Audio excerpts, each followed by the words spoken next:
Welcome. I'm Kevin Miller. This is a podcast to elevate your experience of life, an experience you're creating, me as well. In this episode, the health of your relationships relies on your ability to effectively communicate. You are probably aware of the Harvard study of adult development, often referred to as a Grant study. It's widely recognized as the longest running in-depth scientific study of adult life ever conducted. And I recently published an episode that I did with the director of the study, Robert Waldinger. Well, the results of the study have now famously shown us that what most fulfills us in life, makes us happy, is relationships, our relationships. Of course, not just any relationships, but the truly valuable and significant relationships of our lives. It's proven very difficult to have such relationships if we can't effectively communicate with others. And by effectively communicate, we mean to actually connect in a meaningful way. So in this episode, I'm back with Renée Marino. Renée is a renowned Broadway star, singing, acting, and dancing in West Side Story, Pretty Women, Jersey Boys. Her lead role in Jersey Boys on Broadway actually caught the eye of famed actor Clint Eastwood, who took her from the stage and cast her for the lead female role in his film, Jersey Boys. Well, Renée's livelihood obviously is communicating, and she must connect. She's not just up on stage or on film communicating. She's got to connect with and move the audience, and she is a master. So following the film she did with Clint Eastwood, or that he directed, Renée turned her attention to the professional and personal world and is showing us the heart and skill of real communication, the kind that does just what Renée does on stage and on film and in her personal life. Truly, again, connect us with others in a meaningful way that moves them to engage with us. So I connected with Renée so much, as you're about to hear, that I had her come back, and she actually co-hosted a bunch of episodes with me over a span of a year or so. And we ended up co-presenting at a speaking event together, and we just became good friends. So Renée has culminated her methodology that we're going to talk about here in a book called Becoming a Master Communicator, Balancing New School Technology with Old School Simplicity. You can get the book anywhere. Again, Becoming a Master Communicator, and you can just search and you'll find her anywhere, everywhere, Renée Marino. All right, so coming up next is my conversation with Renée and this discussion on becoming a master communicator in order to truly connect. Let's elevate our experience of life today. Renée, I can honestly say you're the first guest on the show who I can cite being here because you ran into my parents. Wow. What a better lead in. And for them to, I get all these texts all of a sudden, look who we were with. You got to have her on the show. I mean, it's just, there's no better endorsement than that. So, so stoked to have you here. That means so much to me, Kevin. I fell in love with your parents when I met them. I got home from the trip and I told my husband all about them. And they said, we need to connect you with our son. You guys would be great, have a great conversation. And I said, absolutely, yes. Yes. Well, and I gotta say, I'm looking at you here and, you're in showbiz. Green rooms are where the famous people hang out. You look like you're inside of a plant. Yes. I totally dig the backdrop. It's awesome. You like it? I do. We like to switch it up. I had, it was just a silver backdrop before, but I like to keep it simple, but also still interesting enough where you're like, oh, that looks cool. And I love the greenery. So I know. Well, I feel like I'm in the green room with you. I feel famous. So this is cool. Perfect. Well, hey, as you know, and we've talked about it a couple of times recently. I recently had Dr. Robert Waldinger on the show. So everybody will know because he was just on here, but he's director of the longest scientific study on happiness and showcased that what makes us the most happy is relationships. And then boom, then we have Nedra Glover Tawwab on and her book Drama Free. And she's mainly focusing on, relationships is it. And that's really where we're mostly screwed up and where we have our problems. And I didn't plan this. I just love the divine orchestration. Here we are with you with communication, because at the end of the day, that is relationship. And I do want people to hear that we're going to talk about communication, but is it fair to say, communication, it's a means to an end, and the end is to connect. Yes. Yes, Kevin. I was once asked in an interview, what does communication mean to you? And I said, it means connection. And at the end of the day, that's what we all want. That's what we all crave. And I love that you had those two incredible guests on before me, because you're right. I mean, the timing of this is so perfect. Communication is what builds up or breaks those relationships. And especially in this day and age now of digital technology, we have so many different outlets to communicate that it can get really muddy sometimes, as you know. So this is why it's so vital that we prioritize our communication. Well, that's how you've made your living. Well, I could say I have too, but yours has been, it's such an acute, or not an acute, but just such an exaggerated aspect of it. I mean, you are paid to communicate. And I do want to tell a little bit of that story. I had a lot of my listeners recently, I actually asked a question and they said, we want more story, Kevin. You get to the point. That's great, but more story. So you grew up, you gravitated towards performing, and I am going to make a long story short. You end up on Broadway. And folks, if you don't, I mean, it's Broadway. I mean, so I was a pro cyclist. I did not go to the Tour de France. Okay, if you're in performing arts, Broadway is the Tour de France of performing art. I mean, it's the big time. And I mean, just to bask in that. I mean, but it's awesome. You were up. I was going to say not naked on stage, but I mean, that's just the fullness of you. I mean, you can't hide anything. It is not social media, like we're going to talk about and get into. It's not digital. It is the fullness of you. And you are there to commute. Well, no, you're there to connect with people. In that sense, I mean, as a performing artist, that is what you're paid to do. You are paid to connect with people. If you can't do that, you don't get a shot. Is that fair? It is so fair. Yes, as actors, as performers, we are there to connect with our audience through the stories that we're telling, whether that be through our acting skills, our dancing skills, or our vocal skills. And in the case of Broadway, it really is about being a triple threat. Nowadays, I think it's even like more than that, because you have to play an instrument and sing and dance and act. So for me, it was such a gift to be able to communicate through these different mediums, standing and singing and dancing in front of thousands of people every night. The show must go on. Like you said, it's not social media where I could put a filter on or erase the photo and take it again. That's what it is. What you see is what you get. And it was my greatest dream since a little girl. And I worked so hard to get to that point, because I came from a family, no one knew about Broadway. My father worked in a factory. My mother worked in a nursing home. I knew nobody in the business. So it really was through perseverance, which is one of my greatest and most significant values in my life.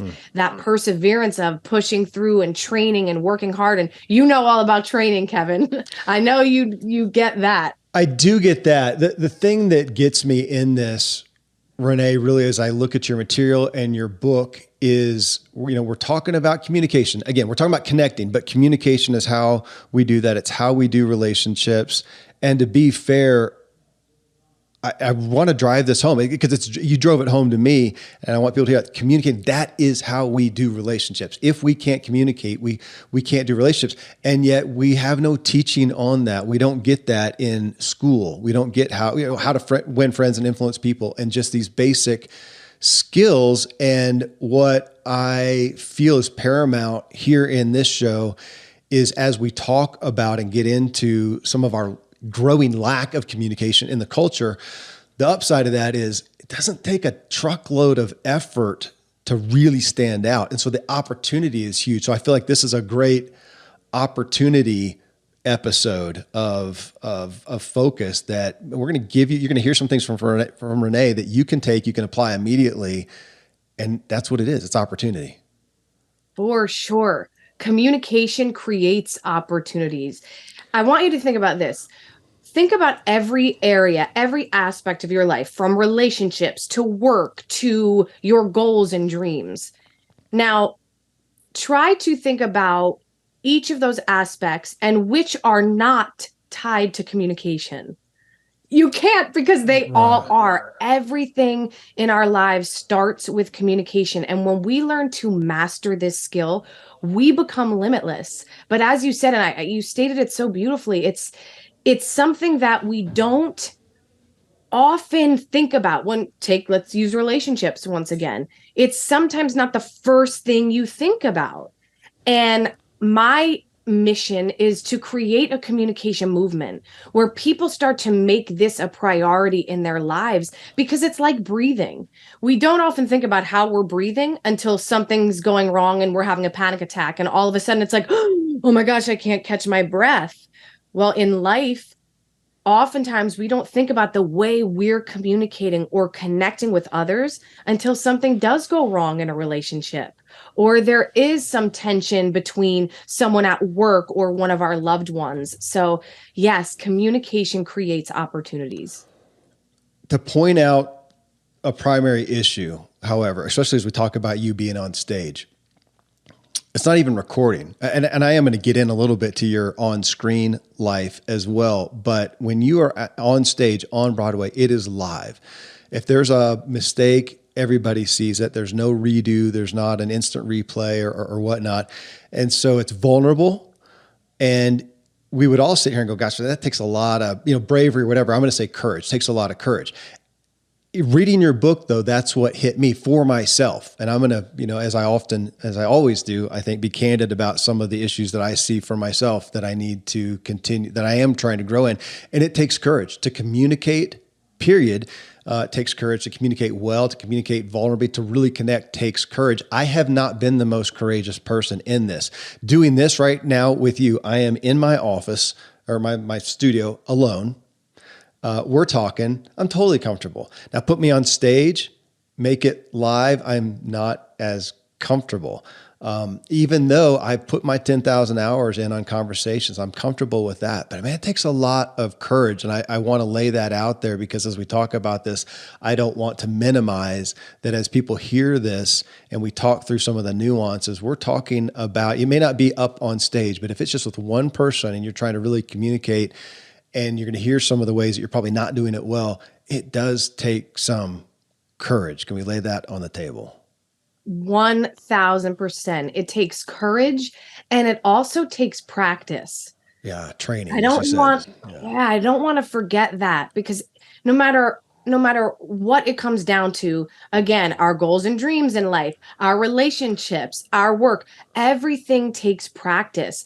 And when we remind ourselves of that, I think it takes the pressure off a bit, especially for those of you listening who would identify as introverts. And you may be listening to this conversation being like, yeah, that's okay. Yeah, see, there you go, me. Kevin. Yeah.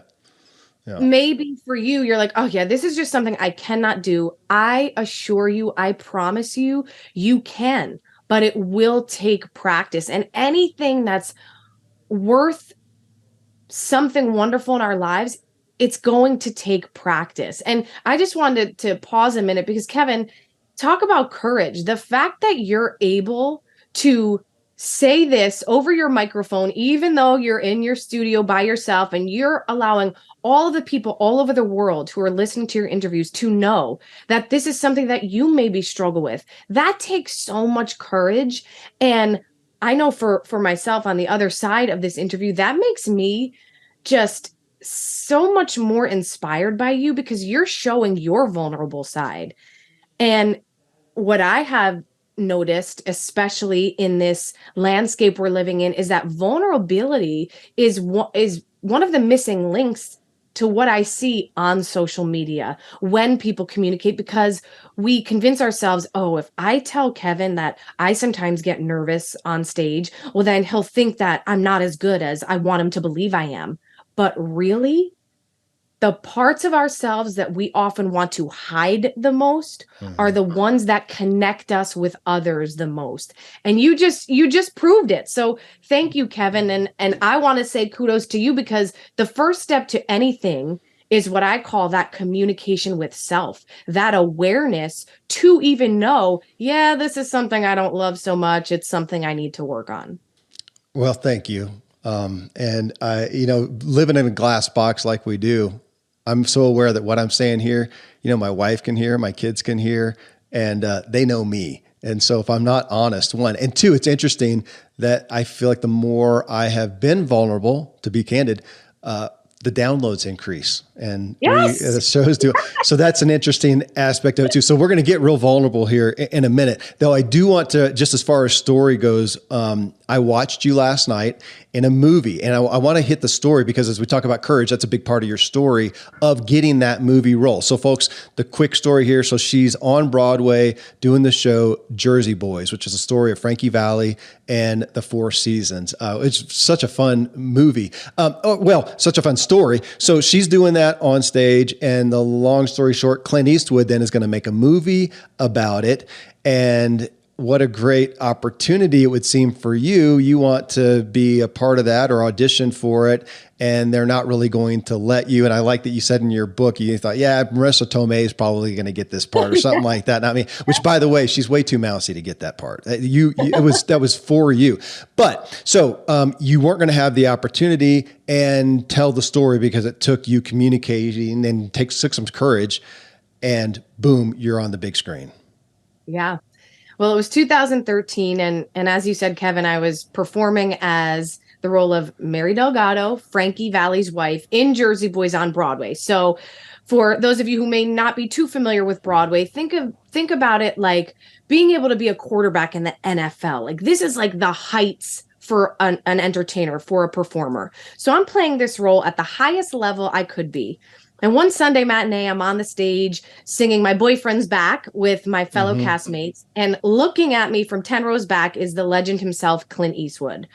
We got word that he was going to be directing the film version. And yes, as I say in my book, my first thought was like, oh, well, that's cool. I've never done TV or film at this point. And I said to myself, they're going to hire A-list celebrities out of Los Angeles. Yes, Marissa Tomei is probably going to play my role. But then they started calling people in from our cast to audition, and they put out a breakdown for the role of Mary. And a breakdown is simply a description of the type of person they're seeking. Okay. And the hysterical part about this, Kevin, is it was basically me, right? It was like, sassy girl from New Jersey, the feisty, fun first wife of Frankie Valli. And I was like, that sounds familiar. Yeah, and I want people to hear, not just familiar that you play that role. That's you. You are a girl from New Jersey in an Italian-American family. Yeah, okay. Yes, like Renée Marino, me, myself, grew up in New Jersey, down the street from where the entire storyline of Jersey Boys takes place. Huh. Well, my agent and I tried to get me an appointment to audition, and for some reason, the casting department won't see me for the role of Mary, but they said they'll give me an audition for one of the smaller roles, one of the angels who sings My Boyfriend's Back. And I'll never forget getting the phone call from my agent, hanging up the phone, and feeling so disappointed. And for about 30 minutes, everybody, I felt my feelings. I cried. I felt frustrated. It was one of those moments where you're just like, you feel defeated. I was like, I'm doing everything I can, and I'm playing the role at the highest level I could be. So after about 30 minutes, I physically and spiritually threw my hands up, and I said out loud, what am I going to do? I tried everything. I'm still going to go in and audition for one of the angels. The day of the audition, I'm in the room with the casting director. We're having a great conversation. And then he says, Renée, would you like to sing the song first or read the scene? And I'll never forget at that moment, I heard this quiet little voice within me say, you have to do this. It feels too right. And before I was even consciously aware, I looked at the casting director in the eyes and I said, Jeff, I was really hoping to come in and read for the role of Mary Delgado. And I was like, oh my gosh, what's he going to say? It came out of my mouth like so quickly. And he looks back at me and he says, I was just thinking the same thing. And I was like, great, awesome. So I do the audition that day. I leave the audition room feeling so grateful, not because I ever thought I was going to get this role, but I was so proud of myself for creating that opportunity. All I wanted was the chance. Fast forward 2 weeks. I'm back to my 8 shows a week on Broadway, and I happen to be at my childhood home in New Jersey with my mom, dad, and grandmother about to leave for my brother's wedding when my agent calls me and says, you're Mary Delgado in the movie Clint Eastwood Loves You. And I was like, that's incredible. It was crazy, Kevin. It was the most surreal moment of my life. cut to the first day of filming. Now, I want to remind you, all of you listening, really think about this.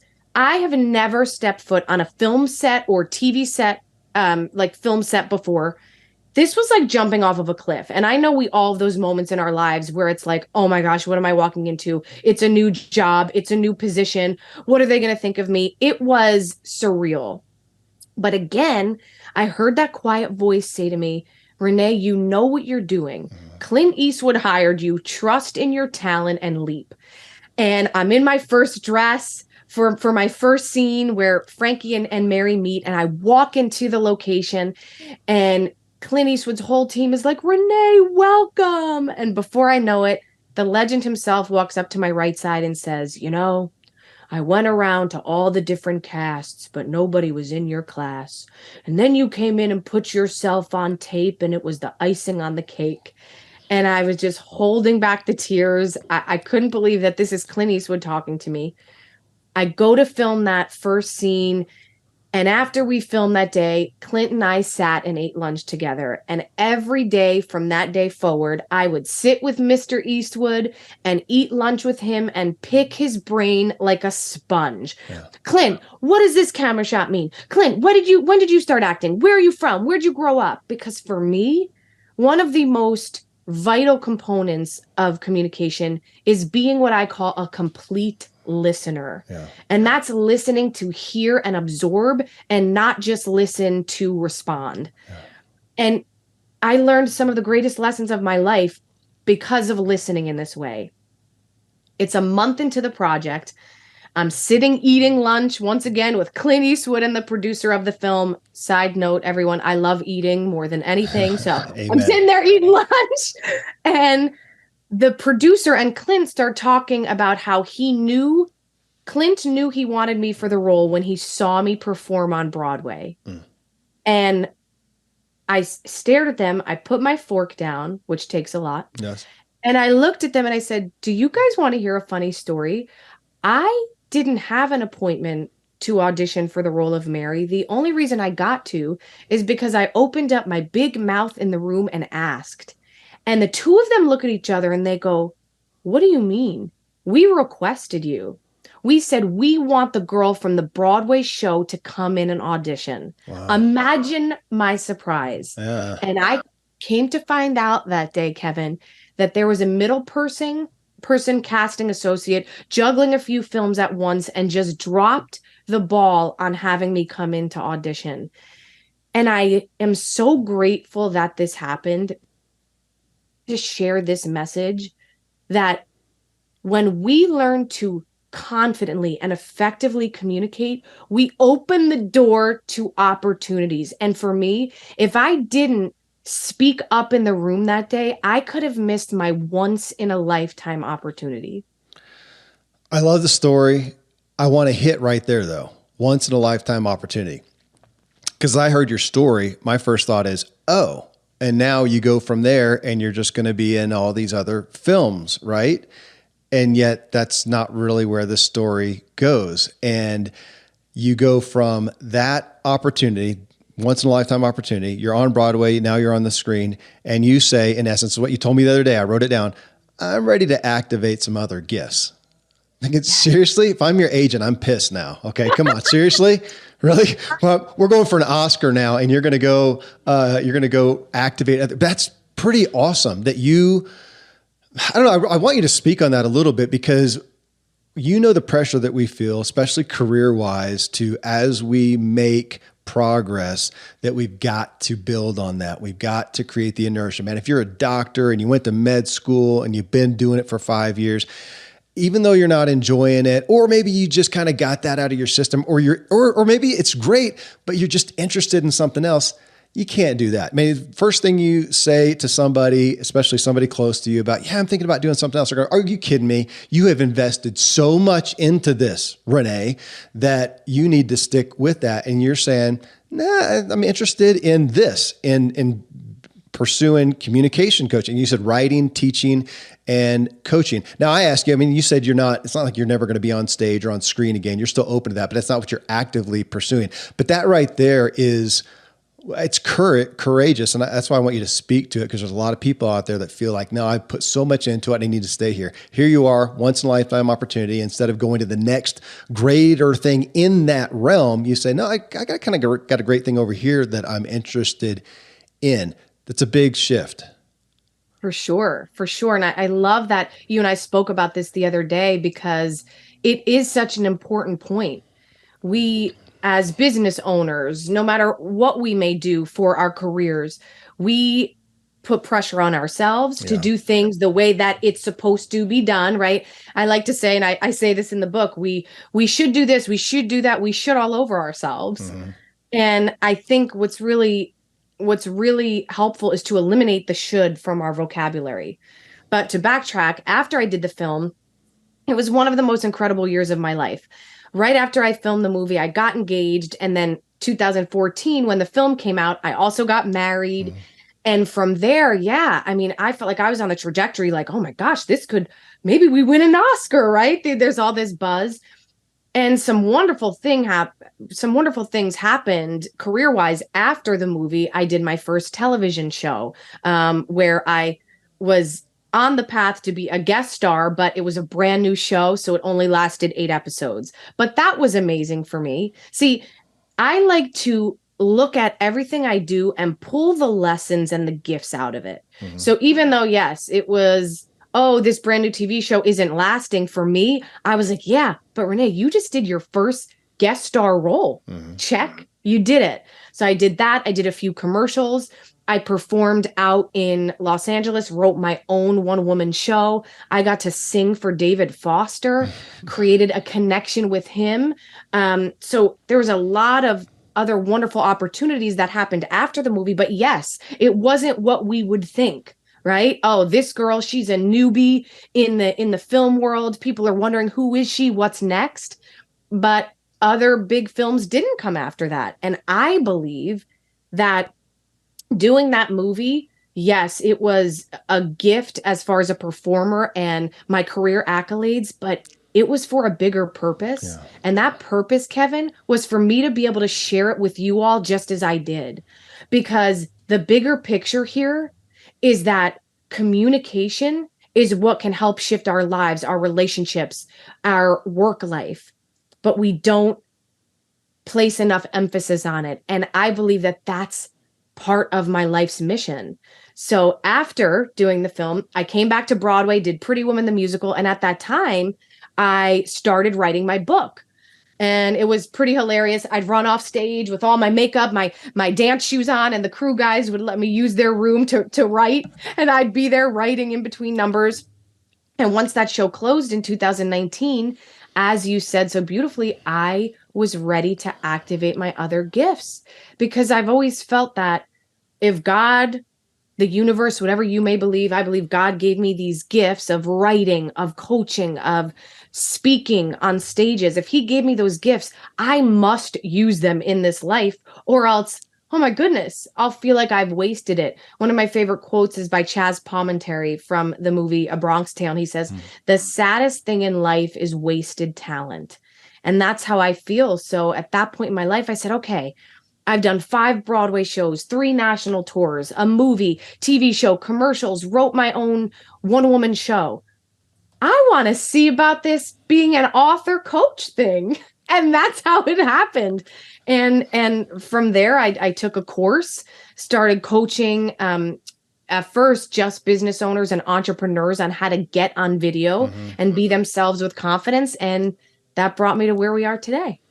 I'm going to question the gifts to activate other gifts, because as I hear you talking about, and I even think about myself, in a sense, you were just transferring what you were already doing to a different vehicle. Is that fair? I mean, because you're still doing the same thing. Because as you were talking, I was thinking about myself. I've been writing for my entire life. I mean, from as a kid in school, that's where I was. It's the only class I got an A in was English, and my skills there were just kind of natural. And through my trajectory, now as an athlete, I just read a lot. I didn't write a whole lot, but as I got back into business and whatnot, it's always writing. That's how you create a business. And I would take an idea and a concept and I would write and sell that to whether it's investors or customers or whatever.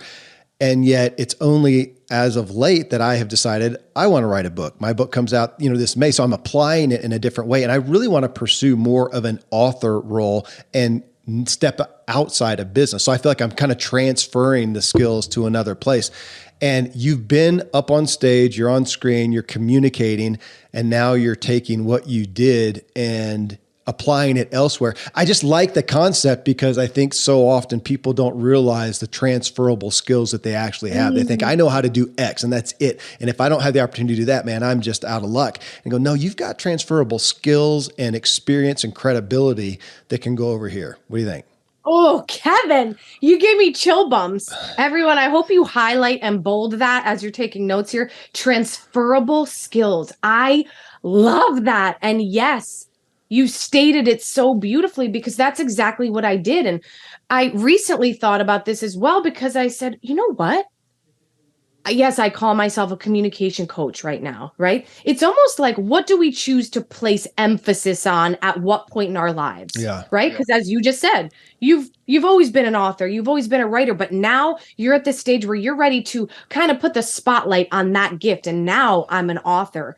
That's what I did because in my reflection, I said, Renée, you've been a master communicator, so to speak, your whole life. Through the medium of stage, then through the medium of film, then through the medium of one-on-one in your relationships. So yes, I love that you stated that in that way because you're right. These were gifts that I had been using since I was 5 years old, but now it was just in a different way. Well, it's interesting too, just with your story. So you're a master communicator. Let's say, so you're a paid performer. You're up there on stage. You know how to do that. You could do that and not do well at connecting with people off stage. But if you weren't able to do that, you wouldn't have gotten that role. And because to me, again, communicating is, we all have to, and we all have to going back to dear old Zig Ziglar, we all have to sell ourselves. He said everybody's a salesman, but we have to sell ourselves. You're never going to get a date if you can't sell yourself to somebody. You're never going to get a job if you can't sell yourself to somebody. So here you are, a master at your craft on stage. You would not have gotten the role though if you couldn't off stage was it the director or whoever, the casting director, look him in the eye and go, you know what? I actually wanted to, do X, audition for Mary Delgado role. And just again, back to the power of communicating. So we're going to get into that. I do have this is a total rabbit trail question, but I was just a little curious. So here you are on stage. Now you go to film. Which was harder? Oh, well, it's so different. They are such different mediums because think about this. You're on a stage and as a musical theater performer, your goal is to reach the person in the last row of this, 1,400 seat theater. So it's about projection, right? It's about using your voice to reach that person and connect with them in that way. Then you have film on this side, and it's about acting for kind of like this Zoom screen, but even smaller, right? It's a video camera. Yeah. So it's much more intimate. And I remember before doing the film, sitting in the dressing room, I'm still doing Jersey Boys on Broadway, and me and my girlfriends are talking about it, and they're like, yeah, just remind yourself like it's much smaller. So when I filmed the first scene that first day, I remember that the camera kind of coming up to meet my eyes, and it was as if I just locked into my power. Because that little screen was right in front of me, it was natural that I knew now to only focus on expressing myself in a natural and authentic way, as opposed to thinking, now I have to project for the entire space to hear. So they're different. I wouldn't say which one's harder than the other. They're just so different. Okay. But I will say this, Kevin, and you'll appreciate this. When a film actor decides that they want to go to Broadway, it's a culture shock, not only because the acting skill is so different, right? Now they have to really use everything within them to reach that person in the last row. But it's not as glamorous as when you're doing a film or a television show. There's no caterers on staff. Yeah. You better go to 42nd Street and get yourself a bagel. There is usually no one doing your makeup. I had to do my makeup for every Broadway show I did. And when you are backstage in your dressing room, unless you're one of the lead roles, you're in a pretty run down dressing room with about 8 other women, and you're in about a 4x6 dressing room. So it's a culture shock because all of a sudden it's like, oh my goodness, this is not as glamorous as I thought. And I've heard a lot of film actors say like, wow, I couldn't do it. I couldn't do it. I had to go back to film and TV because I got comfortable in that space. So I feel very honored that I've been able to be versatile enough to do both. I like that. I've been, again, through my wife and through other people, been able to be privy to that. And like, when you talk about projecting, I think of Idina, I think that's how you say her, Menzel. Yes, Idina Menzel, yeah. She's a singer. Everybody knows her songs from Frozen, man. She's a projector, man. As opposed to, super powerful voice, but Celine Dion has a mic right there and she can be soft and she can total difference. And on the actors, I think of like Hugh Jackman. I just such a fan of him. That guy can rock it on stage and on the screen, as opposed to like Kevin Costner. You're not going to put him on stage. It's just, that's not where he flourishes. Well, communication then. So, in getting to the first part of your book, and in the intro, I'll give everybody access to the free download of your communication home. And that, talk about vulnerable. Okay. So you start off right off the bat, talking about 3 types of communicators. And the first one is the peacekeeper, right? And I want people to, again, you're talking about, you said you started off with it, helping entrepreneurs and help people do that.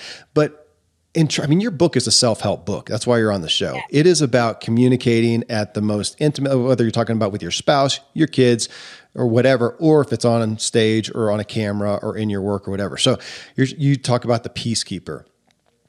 That's me. I'm the peacekeeper. And then you go into your bullet points. I'm an avoider. I don't want conflict. I would have had a hard time in your family where they're just going at it.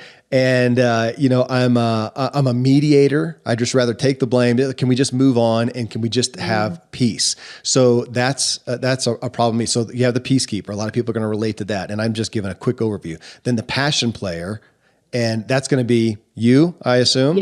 Yes. Okay. You define that. You define the passion player then. Yes. The passion player is the person whose main priority when it comes to communication is getting right to the heart of a communication matter. So there are different styles. There are 3 different styles that can be tied to each home. So as Kevin just said, if you are the peacekeeper, well, that's the umbrella of which home you're in. But you could be someone who either avoids, or you are a bit of passive aggressive, or you're a mediator. And here's the truth, everyone. We all teeter-totter between different homes and different styles depending on the circumstance, but we all have that most natural go-to style that we rely on. And this is just a really great tool to give you a starting point to understand how you communicate in the way you do and why you do.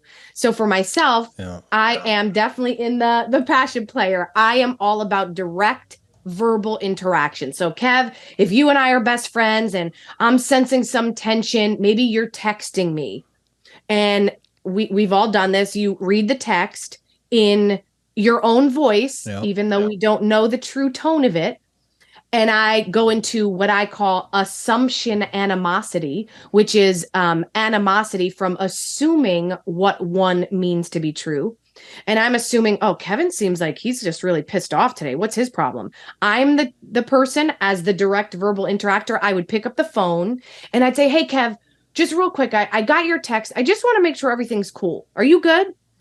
Because for me, I want to cut out all the wasting of time, wasting of energy. I care so much about you as my best friend that I just want to get right to it.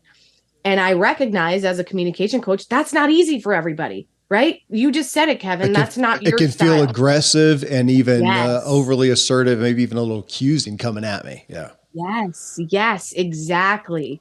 So none of these communication homes are good or bad, and they're not meant to have you judge yourself. That's the last thing we want to do if we want to become master communicators. Let that self-judgment go. This is simply a tool to help you to recognize and become aware of the way that you communicate. Yeah, like a self audit, which Yeah, again, I yeah. appreciate. And the third one you have is the laid back one, which are some of the things that you pull out there as an emotional, or I wrote this down, kind of an emotional lack, and Yep. listens but doesn't share. Again, that's really naturally me.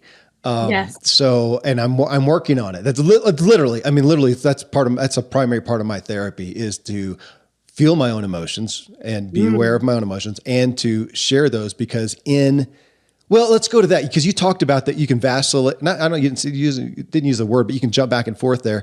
That if you put me in the right scenario and in work where I'm real confident, I can be more of the passion player. I can kind of come into that a little bit and not be so afraid of the conflict or whatnot. But now in the intimate relationships, especially with my spouse, is where I am the most it's where I'm the most scared, honestly. It's where I'm the most sensitive. And so I can, revert back there. And that's been where it's hurt that I don't think that I'm a private person. I used to not think that. I'm an open book, man. I'm not private except with my feelings. Not going to Yeah. share which is again, the laid back one. I'll listen, be real interested, but you're never going to hear what I think necessarily or what I feel. You might hear what I think, an opinion, but not what I feel. And so, yeah, to be open and vulnerable with that hasn't helped some of my most intimate relationships. And here I'm at 50, finally digging into the communication homes that I have and how to be a little more adept at veering outside of those with some courage. Yes. Kevin, I have to tell you, I am so impressed by you. I'm sitting here listening to you very vulnerably talk about where you believe you have struggles and what is hard for you. And I'm watching you grow in front of my eyes because the fact that you're able to share that with me so openly, yeah, my intimate relationships, that's where I hold back a little bit, or it's not as easy for me to talk about my feelings. That is so admirable because I want everyone to really understand this. The first step to being a great communicator in any area of your life is mastering that communication with yourself. And that's what you're doing, Kevin, by owning up to the fact that, yeah, I'm not so great in this area. We all must do this. And I love you use the word audit. Do this audit for ourselves in our lives, because if it's you wanting to be considered for that new job promotion and you want to talk to your boss about it, but you're nervous about that, I want to assure you, if you don't first get clear on yourself and what's holding you back and what you think makes you best for that new position, you're never going to be able to communicate in an honest and effective way with your boss. So again, Kevin, what you're doing, and I can't wait for your wife to hear this interview because she's going to be like, Kevin, you're amazing. You just owned up to that, which is so hard to do. So, like, really, I mean this sincerely. Kudos to you.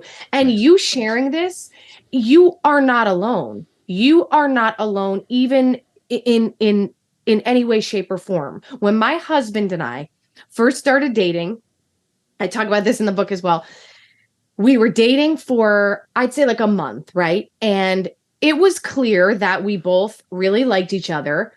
The actions were there, but nothing was said. And for me, Renee, who's that direct verbal interaction woman, I'm thinking to myself, and I'll never forget, it was my 30th birthday. And we went to my birthday party, and then we came back and we're sitting on the couch. And in my head, right, that second conversation we all have, I'm thinking to myself, if he doesn't tell me how he feels, like that's it. Like this is over. Like I need to have the confirmation Mm-hmm. about this. And he's so intuitive. He must have sensed my energy. And out of nowhere, he goes, so, where's this going? And I said, well, why don't you tell me? Because I feel like I've made it really clear, which in hindsight, everyone, what a hypocrite, right? Because I didn't say it either, yet I was waiting for him to. So, side note. Passive aggressive. Thanks for Passive that. aggressive. Yeah. Exactly. This is why I can write and talk about these things, because I experienced them myself. Yeah. So I said to him, well, I think I've made it clear through my actions, how I feel about you. You were the person sitting beside me at my big 30th birthday. And he turns to me, Kevin, and he goes, well, I have a really great time with you. And I go, what? I go, well, I have a great time with everybody I meet. I mean, I just had a great time with the amazing woman who gave me my Starbucks this morning. What does that mean? And in my head, again, I'm like, oh no, you know what? This is not going to work. And then like a few minutes later, he goes, no, what I'm trying to say is I really care about you. I think we should do this. And I tell you this because my husband was just like you. He was not used to talking about feelings. Are you kidding me? Like opening up about what he's thinking and going through. That was not him. But after he said that to me, then we had this open conversation about what we expected in our relationship. And the first thing I said, one of my deal breakers is communication. I really believe that communication is the foundation of any relationship. So that's really important to me. Like us having this open conversation right now makes me so very happy. I can't even fully express it to you. So it was this beautiful moment where we just started learning about each other a little bit. And because he realized how much it mattered to me, I now know 9 years later, he's like, oh, after that conversation, I wrote a song at that time called Communicate. And it was like, why can't you just communicate? Open your mouth and say what you need to say. He said, on the drive home, I kept re-listening to that song and telling myself, Michael, you have to start to learn to open up a bit. And it's been this wonderful journey for us where communication is now our greatest tool. So I say that to let you know you're not alone and to remind you that it's a practice. Now my husband, he calls me out when I'm the one not communicating. If I seem frustrated and he's like, let's talk about it. And I'm like, no, I'm fine. And then he's like, hey, Miss Communicator, what happened about communication being your deal breaker? Okay, I want to dig in there because you talk about communicating in an honest and effective way. You use those words. I wrote them down. Yet you also just said practicing it. And we talked a minute ago about training that.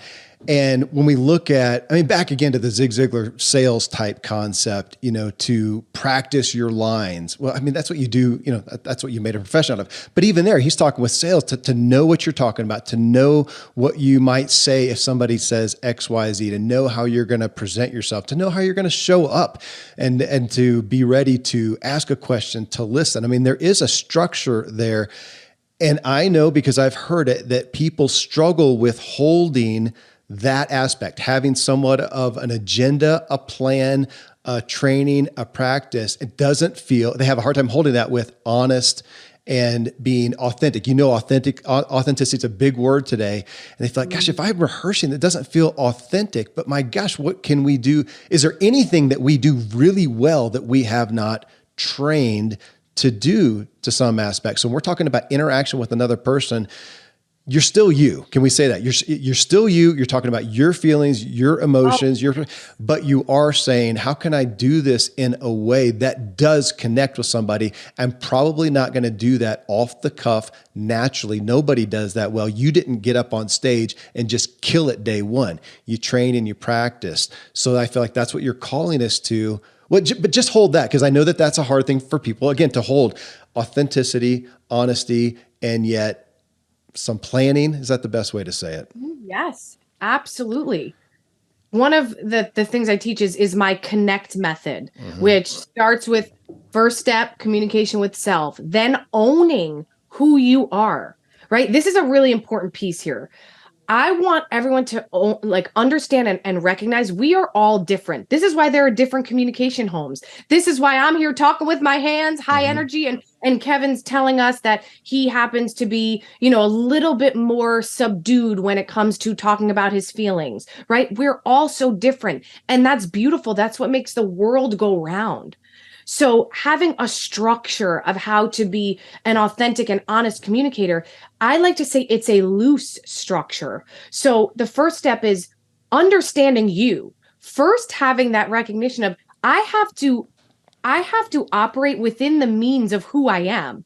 Again, picture if I tried to be like you, Kevin. It wouldn't quite work. And if there was another person sitting and watching us, they would look at me and say, I don't know, something seems off about her. Just like if you tried to be this high energy, talking with your hands person like I am, it would come off inauthentic. So that's why step one is first tuning into who you are, asking yourself every morning when you wake up, how am I feeling? Putting pen to paper, writing about it, figuring out what you're feeling, why. We don't do this enough nowadays because we often wake up, open our eyes, roll over, pick up our smartphone, start answering emails, or doing what I call the good old SNC, scroll and compare. Hop on social media, and we jump into others' lives without taking inventory of our own, right? So this is part of this loose structure. So after you communicate with yourself, then owning that person. We all have things that we wish we could be better at. We wish we could be more like this person. But at the end of the day, once we own who we are, that's where confidence comes from. And then we can move about the world in a much more aligned way, which allows us to communicate more honestly and effectively, right? Yeah. Then that takes you to the next step of the connect method, nailing down information. What do I mean by that? Well, you know this firsthand, Kevin. When you're having a guest come on, you don't just press record and say like, hey, Renee, who are you? Where are you from? You do some research. Oh, what's her background? I mean, I feel like you know more about me than I know about myself. That's how good you are at this, right? Nailing down information. And this holds true for even smaller instances where it's just meeting a new coworker who is a new person at your company, finding out. Good old Google, we could find everything out. Find out where they come from, a little bit about what their background is. Why? Because that allows you then to connect with that person through some commonalities. The next step of the connect method is next level storytelling. You said it before. We connect through stories. So sitting with ourselves and thinking about our own stories, right? What makes me me? What's some experiences I've had throughout my life that have been the game changers that have shaped me? My Clint Eastwood story, right? The story of how I spoke up and through communication received one of the most life-changing opportunities of my life, right? So we have communicate with self. We have own who you are. We have nailed down the information, next level storytelling. The next step, this might be really interesting to some of you, but energizing through movement. Why do I say this? My background as a professional dancer for decades, I know that there is a direct connection between movement and improved cognitive performance. Research shows it time and time again. Why does this matter when it comes to communication? Because if our brains aren't operating in a way that allows us to focus and listen, how could we really connect? Which brings us to the next step, which is being a complete listener. And I think of everything that we will talk about today, that listening component is something we all have the capability to do, but we don't often do it because we're so distracted. Our minds have begun to speed up because of digital technology. We are so used to task switching. I'm talking to you and I'm getting a notification on my phone, and then I'm talking to somebody, and then I'm looking at the tab open on my computer. Because of this, it's much harder to focus. And it's funny, I like to compare it to Pavlov's dogs, right? Remember that where the dogs were trained and conditioned to salivate the minute they heard the bell go off. Well, we as human beings have become conditioned to check out of what we're listening to the moment we hear a notification go off on our phone. We've all experienced it, right? You're in a conversation with someone and you're really opening up to them, and all of a sudden they check out because they pick up their phone to check a text. We all do this. So this is something that we can really start to work on. And this, no matter what home we live in, communication wise, this will allow us to be more honest and effective as communicators. And the last step of the Connect method is talking from the heart, knowing that it's not about perfection, it's about connection. Kevin and I right now talking, we didn't practice this conversation. I'm going to flub my words. I probably have already. We may go off on a tangent or two. It's not going to be perfect, but at the end of the day, we're having a real conversation, and hopefully you will all connect with us through us talking from our hearts. And we've trained. I mean, to be fair, we have trained. And this is why I only do the interviews on Zoom, so that I can see you. And we're working now towards studios where we do these more just in person because of the energy, because of looking at you and the nuances of your face and your expression and the hesitation and whatnot. It adds so much. And I have to listen to you. Otherwise I can't do a good show. And it's a great training. That right there, though, you talked about listening and the distraction of social media, but listening in general, I feel is somewhat of a lost art these days. We're in a tell society. And I think made worse, by the social media. We tell people what we're doing on Instagram and TikTok and Facebook and LinkedIn and Twitter. We tell. And we audit and compare and stuff, but then we still go to tell. It's not a place to listen and understand. And back to even like a dating aspect. I mean, hopefully everybody's seen that and witnessed that. And they exaggerate it in a film where typically the guy, right, comes along, sits down, and what does he do? He spends 20 minutes without stop in a monologue telling you about himself. He doesn't know anything about you. He's not even telling a story. He's just telling you, it's kind of his resume. And, you don't even know if you should be. That is what I appreciate. I've never used one, but I have friends who have used personal, the personal dating sites and whatnot. eHarmony and Match and whatever, all that, because you kind of go in there and get a feel for somebody and see, okay, man, they may look great. That may be somebody I might walk up to in a bar or something like that. But now I'm going to read their stuff. There's no chance we're going to connect. So now we're going to first even say, is there even a shot that we're going to connect? If there is, now let me tell you my story. Let me hear your story and see where those connection points are. And, to the big topic of your book with social media, that does not happen there. No. Social media is great to text with my kid to say, hey, where are you when I pick you up at school? Are you at the other door or whatever? That's awesome. But to get a feeling across and maybe that's it. Back to connection. We do not connect. Yeah. We do not connect. You know what happens? You know what happens, Kevin? Many situations bring people to what I call keyboard confidence. Keyboard confidence is that raw, unfiltered confidence that you have when behind a screen and typing through a keyboard. We've all seen this. Maybe you go on Facebook and you see a post from a friend you know on a very deep level, and you're reading this post and you're thinking, who wrote that and what have they done with my friend? Because I know they would never have the confidence to say that in person, right? And because of that, there's a disconnect, because now let's just use you, Kevin. Kevin, who's showing up on social media, Facebook, LinkedIn, is a completely different Kevin than his family and friends know. Yeah. And because of that, we see, let's use that word again, the opposite, inauthenticity.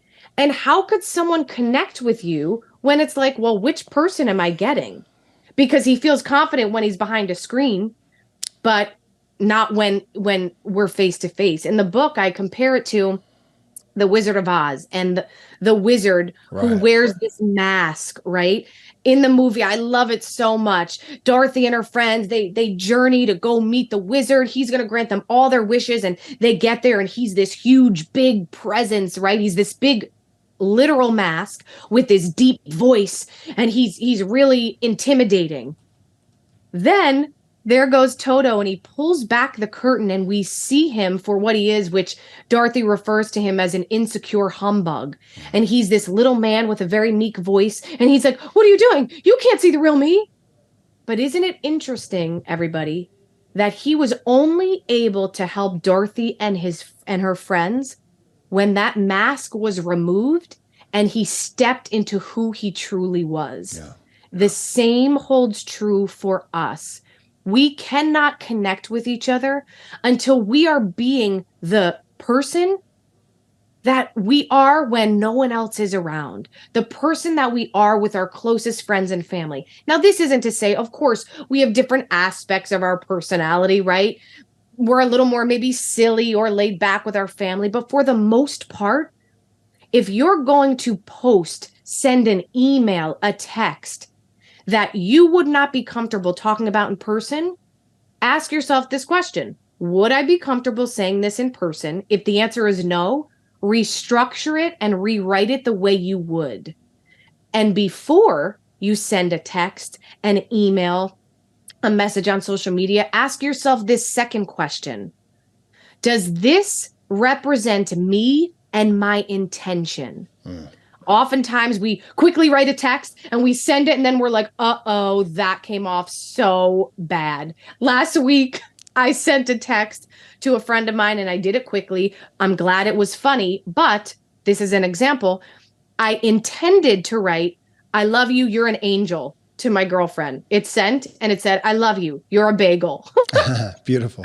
Yeah. Well, you're in New Jersey. That's fair. Exactly. It works. It works. Yeah. But how often do we do this when it's sending an email to our boss and then we read it back and we're like, oh my gosh, the tone of that did not represent my intention at all. So ask yourself those two questions before you connect through digital technology. Number one, would I be comfortable saying this in person? Number two, does this represent me and my intention well? And if you do that before any interaction, I assure you, you're going to start to step into that most honest person that you are. Well, and you call it keyboard confidence. Mm-hmm. I'm going to also put in there, it's also the distance can cause disrespect, keyboard disrespect and lack of consideration. I think about it with car. You could say the same thing, car confidence, because I see people and I am a very aggressive and intolerant driver. So that's why I live in a place where I don't have to drive much because it's just dangerous for everybody. But I'm so frustrated at how people will act in a car disrespectfully. And there's no way that they would do or act like that if it was in a grocery aisle, right? Where you're face to face. There's no way that they would act like such a jerk. There's no way. There'd be a lot of fear there. And yet we do that in those veins. Okay, I want to pull something out though, Renee. Back to, you talked about introverts, extroverts. We talked about the communication homes of, those who are more aggressive and assertive and those who are a little more reserved, right? So we've got that. Those are real. And you said a minute ago, something effective, operating in the means of who I am. Yeah. Okay. I am I'm a pretty witty guy. I'm slow. I'm a slow wit. I'm not going to be up doing comedy. It takes me a while. I can be really funny, but I'm going to have to think about it for a minute. I process slow. I mean, I just do. I think I'm a deep thinker, but I process things. My wife is like you, and she can say it. I was going to ask you, do you consider yourself an external processor? Like you can think through things better as you talk and kind of talk it out? Is that fair? Yes, I that is definitely fair to say. I have no concept of that. The more I talk, I mean, here we've got a structure, we've got a topic. I can do it here. But if we're talking about, especially if I'm talking about my feelings, with you and you're saying, Kevin, how do you feel? Tell me about that. I'm going to talk a little bit and I'll get lost at some point. And sometimes say, you know what? Can we just, I literally need to think about this and come back to you. I am a writer. I think and process better when I write. My propensity though, is I would be great pen pals with everybody. Let's just not even talk. Okay. Yes. I'm going to write, you write, but that would be literally, I'm that person. If you've ever seen that meme, I see you calling and I'm wondering why you don't just text. Okay. This is the honest truth here. Okay. But I want to give some validity to the different profiles. I do think better if I've got something, especially from an intimate nature, and I'm really thinking about my thoughts and feelings. I will sometimes write that out, write a novel, write a letter to myself, write that out. And it then helps equip me to now go talk about it, which I do need to do. I need to get face to face. And likewise, and I would say to some, I'll just pick on you. Some folks like you would be well deserved to just to chill out. Why don't you go think about it for a minute before you just speak it? Yeah, fair. Okay. But now we do ultimately need to come together, some with some thought, with some back to your practice, with some training, with some intent, with the care to consider each other, listen, understand. I mean, you know that structure, listen, even reiterate it. Okay, so is this what I heard you say? Because my wife will do that sometimes with me. Okay, is this what I heard you say? I go, no, that was not what I said. Let me go write about that for a minute. I'll come back and say, yeah. You're like, no, I didn't say that. I wrote it. I wrote it. Yeah, I want that pause button where everybody freezes like in those films. And I go, second, hold on. So I speak to that a little bit because I don't want somebody to get the picture of, okay, we've all got to be like Renee and just be able to go nail it. We got to be verbal. Because that is not my happy place. Again, I can do this conversation about a topic. I can ad lib. I've done my training. But now if you say, okay, Finn, tell me about your thoughts. I've had some people do this, especially some psychologists I've had on the show. Tell me about your thoughts. Okay, I'm going to have to hit the pause button, man. We're going to have to pause the recording. I'm not fluent with that. So play with that a little bit so everybody feels like I can be, as you said, operate in the means of who I am and still communicate well. Please do. Please. That is such an important point for me to highlight. You must be yourself. And this is what brings me back to say, this is why I will keep saying it, to remind you, because we need to hear things many, many times for it to stick. This is why step one of communicating with yourself is critical, vital, so important. Because if we don't take the time, as Mr. Kevin here has, to understand this is how I process things, then we start operating by thinking we need to be like someone else. And that's where we run into problems. Yeah. So yes, we must all take inventory for ourselves. And that's why I wrote my book about balancing these worlds of new school technology with what I call old school simplicity. Because if we just spend our days behind the screens, letting our brains move so fast that we don't recognize who we are or what we need to feel good or how we need to process things, this is where problems arise in our lives.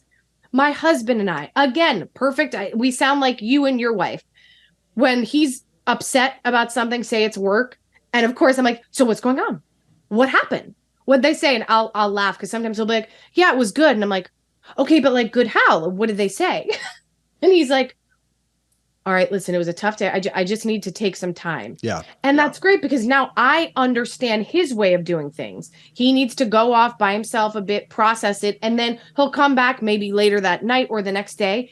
And now he has clarity around what he even was feeling. And then we can talk about it. And it's amazing. Kevin, it's amazing. We are so different. Once again, he's not trying to be like me and verbalize in the moment. He knows how he operates best. He knows that he's an internal processor. So he goes off, does his thing, comes back, and boom, we're communicating beautifully. So yes, my book, my message is not about saying, okay, everybody, you must be direct verbal interactors, always verbalize everything. No, I want you to be so fully, completely, honestly you that you can't help but connect with another person. Kevin and I are so different, but because he knows who he is and I know who I am, man, I'm freaking loving this conversation. Even the first time we spoke, I was like, Kevin, I could talk to you for 12 hours. Because we both are operating, I'd like to use that phrase, in our zone of genius of who we are. Yeah. So it really all goes back to that first chapter of the book, right? Understanding your communication home. The first step of my Connect method, communicating with yourself. Let's spend more time with ourselves right now than we do with others. And when we do, then when we go to have a conversation or be in a meeting or an interaction with a person or others, it is that much more genuine. That's where I would love, I'm thinking about it being a parent or an employer or whatnot, that I could have two very similar employees, and one says to an issue, okay, you know what? I need to talk this out with you. I need to figure this out? Okay. And the other one says, you know what? I need to go think on this for a day. Can I sleep on it and come back to you? Absolutely. I mean, I've had to learn that as a father, as a spouse, as a father, whatnot, to understand. So if we understand ourselves first, again, understand ourselves, and then understand the other person. Okay. Here's a look, I'm raising my hand, everybody. Those of you can't see me, like a child in school. I want to get really honest right now about something that I experienced last week, because it ties to this point of understanding ourselves. When we understand ourselves, whether you consider yourself an introvert, an extrovert, an internal processor, whatever way you want to label yourself, when you understand who that person is, then you can ask for what you want. Let me give you an example. I am an emotional being. A couple years back, a lot happened. I lost my father. There was just a series of things, and I really went through a lot in one period of time. And after that was when I changed my career, which was amazing, but also can be stressful. While I was writing my book, and then the world shut down. So like many of you who experienced such turmoil at this period of our lives, a lot happened at once. And in many ways, Kevin, I'm feeling it now, like 2-3 years later. And there are some days I just got to cry. I am a feeler. I like to feel my feelings. I think crying is a beautiful gift. After I cry, I feel this amazing release. So last week, it was like right before New Year's Day, I was feeling really emotional, missing my father. And I felt I was sick as well. I was just under the weather. So that makes everything worse, right? And I'm sitting there, my husband walks in and I'm crying. I'm just crying. And at that moment, my husband, who wants to fix everything, he's like, okay, what's going on? What's wrong? And in that moment, I recognized that I understood I am a person who needs to cry. I need to get my feelings out, because when I do, I feel so much better. And because I recognized that, I said to Mike, babe, I'm going to have moments where I just need to cry, especially thinking about my dad, thinking about just the changes that have happened in my life. Sometimes that's my only way to feel like I'm getting it out and I'm expressing myself. So in the future, now and in the future, if you can understand that, if you find me crying, don't get scared or nervous, like, oh no, what's the matter? You can just ask me what's the matter. And then if you don't mind giving me that space, I probably only need like 10 minutes. But by you giving me that space and not putting pressure on it to feel a different way, I'm going to move forward so much quicker and so much more calmer, because I've been able to communicate in this way. And he sat there and he goes, absolutely. Yeah, I totally get it. Thanks for saying that. So it was such a powerful moment, because I recognized my needs and how I have to communicate through my emotions. And then I was able to share that with him, so he understands and doesn't think like Renee's just crying for no reason. And then he can give me that space. And then when we connect, it's like, okay, cool. You need to cry a little bit? Take your time. So this is why, again, understanding ourselves and getting so clear on who we are, what we like, why we fear the things we do, and going back to our childhoods and really analyzing those things for ourselves is one of the greatest gifts we can give to ourselves. It's such an interesting analogy, Renee, because you're talking about, in essence, an overflow. So you're saying I have an overflow of emotions. I need to let those out. Whereas your husband, or I'll say myself, would say, you know what? I need to drum up some feelings, because this just happened. I know they're there. It's not that I don't feel, it's not that I don't have emotions, but they are not overflowing. They're not right there at the cusp. And so I need to do some work to even let those out and be able to deal with those. What a great difference, not a right or wrong, but to understand those. You know, Renee, we've had people on the show, Cal Newport, I remember, somebody else, who talk about just the dangers of digital devices and whatnot. I'm not going to go way deep into that because I feel like you brought me to a different perspective of saying, okay, they have some dangers. And it's not that devices are evil or bad or whatnot, but our propensity to stick on the topic of communication, that we are communicating. Well, here's what made me think of.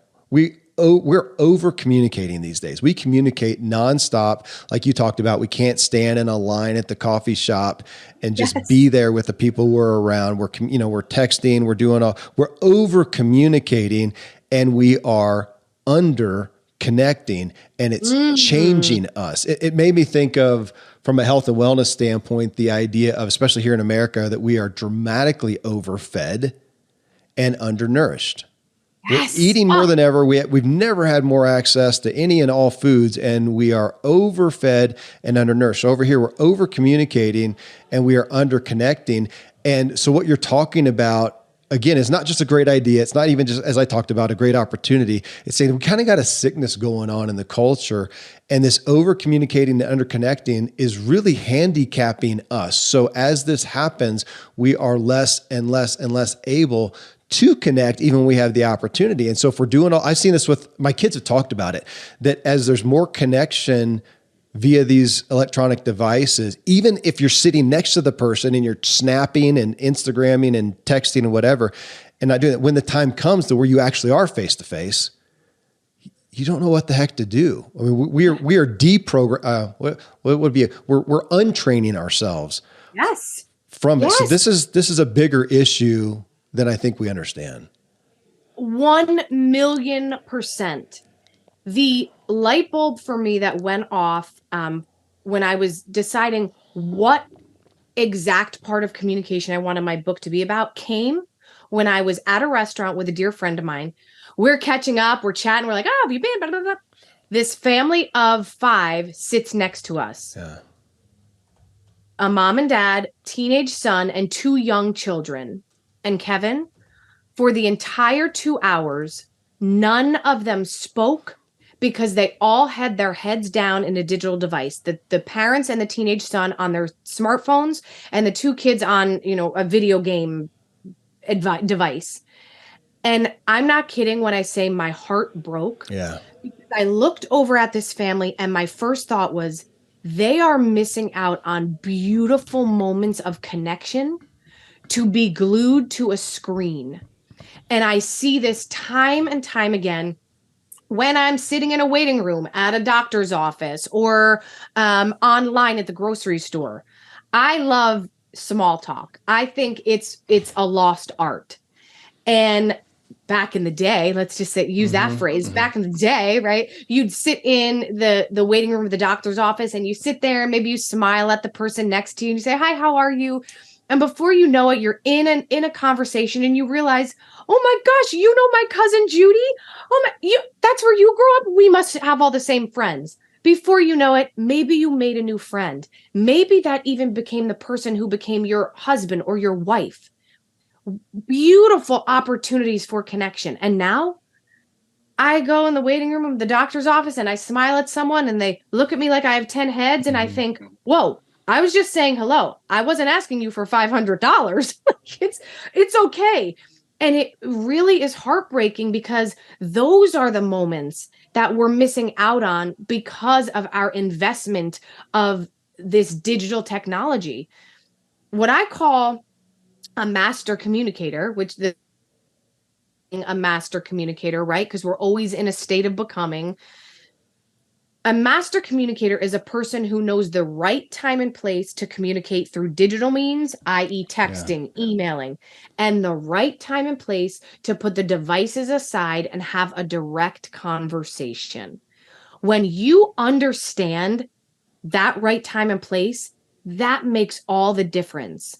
Let me give you an example. In my own life, I've had situations where someone was texting me and we're going back and forth. And now it's about 5 different text exchanges and it's paragraphs I'm getting sent. That's a sure sign to say, okay, we need to either get on a Zoom, right, where we could see each other's interactions and facial expressions, or we need to meet in person or have a phone call so we could verbally hear each other. If you don't do that, this is where the miscommunication begins, because as I shared before, that's when we start to fall into what I call assumption animosity. We start assuming what we think. And that's so dangerous because we cannot read tone through words. And because we move so fast in this at this time of life, our brains are moving so quickly. Oftentimes we send that email before really looking it over twice, or we send that text, and that's dangerous because then the other person can read it in the way that they're feeling. And before you know it, you haven't talked to a dear friend in 2 months because you got in a big texting fight, right? So it's so important to know that time and place, because that's how we can capitalize on this beautiful gift, because technology is a gift. But if we don't consciously connect, that's where the problems arise. And you just nailed me again, that, especially if you start getting into something important. I want to think, I want to write, and all of a sudden I can have the text messages, and there's dear people in my life are going, Kevin, dude, it's really, it's a novel. It's just not what this medium is for. I'm lost. And I'll hear that. I'm lost now. We're going to have to, can we do a call? Can we talk or whatever? Now, again, for me, it helps me to write it out, but I'm learning to do that and then either come back more succinctly or say, yeah, now we need to actually engage. And I mean, I feel like we've hit about 1/100th of the book here, but hitting on the concepts, and that is, I'll shamelessly promote the book. It's to work through this, but just to this overall concept of the digital aspect, and because you talk about expectations versus appreciation. And it got me to thinking that we, on so many levels right now, we've all heard that we're in a microwave society, right? We want everything immediately. And it has grown us to have to hit on that. If I'm going to make something in the microwave, it might taste good. It's not going to be nutritious. It's just not going to happen. If I'm going to make something like lasagna, man, I love lasagna. And every once in a while, I'll just get lazy and buy something from the store, right? And I get it home and then I regret it because it tastes like cardboard. I like my lasagna. My lasagna takes like 3 or 4 hours to make, but it's so good. But we come over here and we get used to that. I'm going to call it a shallow appetite. So again, we're over here communicating, over communicating. We're sending stuff, but it's not deep. And so to your aspect of being a master communicator, I'm more focused, I guess, on, okay, is this appropriate? A quick communication to get something across, or is this need more? And if so, I've got to check and go, am I willing to invest the time that it takes into this? Or do I need to, is it not going to happen? Whatever, but just to be more cognizant of it. And I think you're showing us, we've just gotten lulled into this thinking all the communication happens real quick, real fast. We have the expectation we're going to hear back right away. We're going to get what we need. And it's just not happy. It's not happening, and we're not appreciating it. Over here, I don't find sometimes appreciation, but a lot of times I'm just irritated. I'm pissed off. I'm getting bitter about this. And we're seeing that in the culture and the media and the social media, where most of it is just vitriol and people aren't being filled with good connection. Yes? Yes. We're choosing convenience at the cost of connection. That's a great way to put it. Choosing convenience at the cost of connection. And you're right. Now, I want you all to really hear what I'm saying here. I text just as much as the next person. I think it's just an unbelievable tool. Yet, I'm using it as the convenience it is. So I text Kevin today. I said, Kev, just want to make sure it's 2 p.m., right? Not 12 p.m. Cool. Perfect. Done. Now, when I had to discuss further details with him, no, we hopped on a Zoom. Well, I was just going to say, we texted back and forth. We got connected through my parents, I think it was, and it was a text, an email, a text. And then it was like, okay, let's talk. And so the other day we talked for, I don't know what it was, 20, 30 minutes or whatever. And that was it. And then, yeah, the quick text I just like that. I'm going to take that to my family, Renee. Or I'm just going to start adopting that. Is this a communication for convenience, which I adore? Yeah. The quick text say, hey, can you pick up some lasagna or whatever it may be? Or is it, hey, we need to talk about the issue that we're having with too much lasagna. This is a deeper conversation. Yes. Yes. That's great. It's right. That's the key. And that's really what I wanted to drive home with the book. I have heard so much in our society, in our world. Oh, yeah. No, nobody pays attention to each other. No one's listening to each other. Oh, these kids are always on these darn phones. But yet what I am observing is no one's doing anything about it. Everyone's just saying like, yep, this is a problem. Oh, well, technology is not going anywhere. And my thing is like, no, I need to shine light on this and I need to offer some simple tools and practices to put into place every day. They're not complex, right? Because we are in a culture of convenience, of moving quickly, which is fine. But let's put these simple tools and practices into place so it's not at the cost of our connection. Yeah. Because going back to the start of our interview, connection is at the forefront of our relationships. Connection is at the forefront of opportunity. Connection is at the forefront of us building and living the lives that we say we want. Okay, I got a business idea for us. You ready? We're going to partner in this. Ready. It's going to be an app that we put on our phone or our iMessage or whatever that does what it's the AI. What it does, it just tracks what you're saying and it goes along. It's convenient. That makes sense. And then boom, ooh, that's a connection point. Red alert, and it flags. Yes! My wife would love that for me. Kevin, you just crossed the line, buddy. Pick up the phone, do a Zoom. I'd say that, but that would be pretty. I need that. It's actually pretty incredible. So now everyone listening has to hold us accountable to make this happen. Yeah, no doubt. I mean, seriously though, that's one, you just gave me a new filter to look at my text and my emails and go, is this a relevant way to do it? This is convenient. And again, I still am going to give some credit sometimes for me for an email where I can really think something out. And I've been doing this lately after a rash of friends and family saying, okay, dude, you're just way too much. Of me now saying, okay, you know what? I do want to write this to you. So would you please just take a look at this? But then we can talk about it. Then that's me and talk about it. Give me a premise. Because I'm in my own, what did you say? In my own way, I'm going to have a hard time really bringing the fruition of what I want to communicate out if I just talk about it, because it is more difficult for me. So here it is. Here's the points, and then we can talk about it. And again, just understanding, considering each other is what you bring us back to so often. Considering our propensities so that we can connect.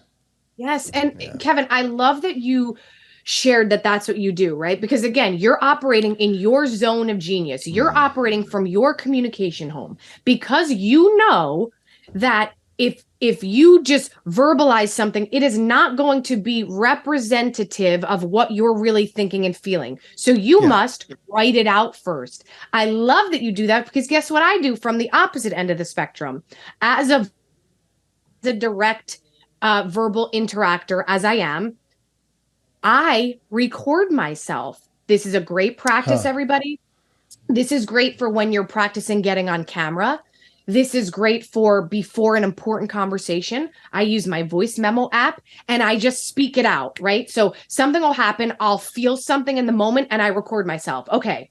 So Kevin and I just had this amazing interview. We talked about creating this app. We're going to make millions of dollars, right? And I'll just talk. And then I press stop. And a little while later, I go back and I listen to it. And then I pull those pieces out and I write them down. Because I, like you, writing is a big part of my communication as well. Like I love sending and receiving handwritten letters. I think it's the most personal communication we have. So then I'll take time to write out what I want to say in the conversation with that person. And then I'll go back to the voice app and I'll practice it. And by doing this, now I develop a little more confidence before I go into that conversation or before I go into that meeting. And I do it that way because I know Renee is a verbalizer. So it's about, at the end of the day, none of this is to judge yourself or say, oh, I should be this. Remember, no shoulding on ourselves anymore. Yeah. This is about understanding ourselves on a deep level. So then we can operate in our zone of genius and give ourselves the permission to be imperfect. Human beings by nature are imperfect. And too often we jump to judge ourselves, believing we have to do things perfect. Oh, if I talk to my husband and I accidentally say this, he's going to think this. No. When we start becoming master communicators, what that means is we lean into our imperfection. And the reason my husband and I have such great communication is because I screw it up all the time. I'll say something and it came off in a different tone that I meant it. And then what do? Because I know myself and because sometimes I realize I verbalized it too quickly, I'll say, "Hey, Michael, I'm so sorry. I heard that came off in a different way. Let me rewind." And then I'll repeat it again. I'm imperfect, right? We're going to make mistakes, but when we learn to become master communicators, we are okay with the mistakes because we know how to communicate through them. It's just a great, I love the trajectory that we started off with and talking about, Robert Waldinger, relationships is what makes us most happy. Nedra Tawwab, that we have the most grief in there when we don't do them well. And then here, what is our greatest connection point for those relationships? It's how we communicate. And I just, even what you're talking about, it really is causing me to think about, okay, is this just, again, a communication for convenience? If I'm really wanting to connect, which really brings into point of, do I value this relationship enough to stop and consider and make the investment? Because it's time, and I'm a time selfish, sensitive person. Yeah. But if I value this time with my spouse, with my kid, with my friend, with my guest, do I take the time to make this investment and have the great communication and therefore the great connection and the great relationships that I want? Well, hey, send me an invoice for the therapy. It really is. It's powerful. You've given me some great hook points here too. So I want my family to work through the communication home and talk about that together. And then, look at just some ways of, again, structuring our communication instead of just letting it be the free for all that we all kind of want. Oh, can I just be myself? Yes, you can, if you want to not connect and be a jerk.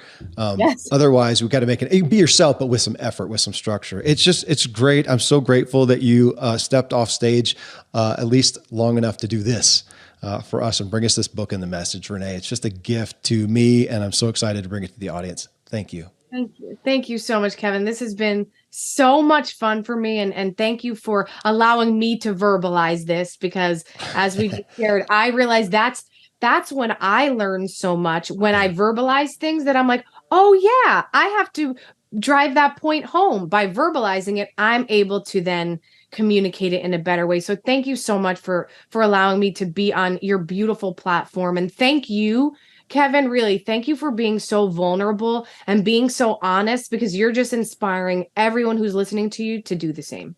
Thank you, Renee. Thank you for joining this discussion. The book, again, from Renée Marino, Becoming a Master Communicator, Balancing New School Technology with Old School Simplicity. You can find the book anywhere, and you can find Renee. Just search for Renée, Renee Marino, Renée Marino. Anywhere you'll find her. Again, everywhere at this point. She has become the go-to person for becoming a master communicator. Till next time, here's to you and me creating a better experience of our lives. Yeah.